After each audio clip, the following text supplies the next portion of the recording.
Chapter 1, The Town Jail, from Dinar Kuntz, The Phantoms. The scream was distant and brief. It was a woman's scream. Deputy Paul Henderson looked up from his copy of Time and cocked his head, listening.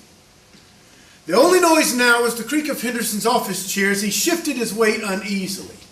Through the large front windows, he could see a portion of Snowfield's Main Street Skyline Road, which was perfectly still and peaceful in the golden afternoon sunshine. Only the trees moved, leaves aflutter in a soft wind. After listening intently for several seconds, Henderson was not sure he had actually heard anything. Imagination, he told himself, just wishful thinking. He almost would have preferred that someone had seen he was restless and alone. During the off-season, April through September, he was the only full-time sheriff's deputy assigned to Snowfield, and the duty was dull.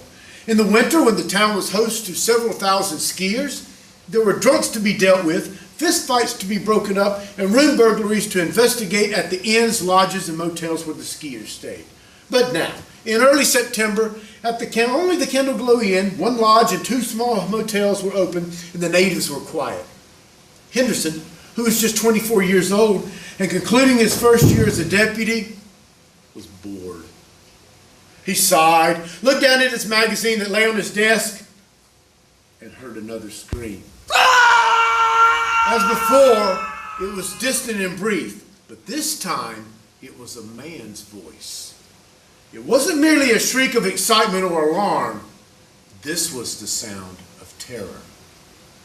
Frowning, Henderson got up and headed toward the door, checking and adjusting the holster on his right hip. He stepped through the swinging gate that separated the public area from the bullpen, and he was halfway to the door when he heard movement in the office. That's impossible, he thought. He had been alone in the office all day, and no prisoners had been in the cell since early last week. The rear door was always locked, and that was the only other way into the jail.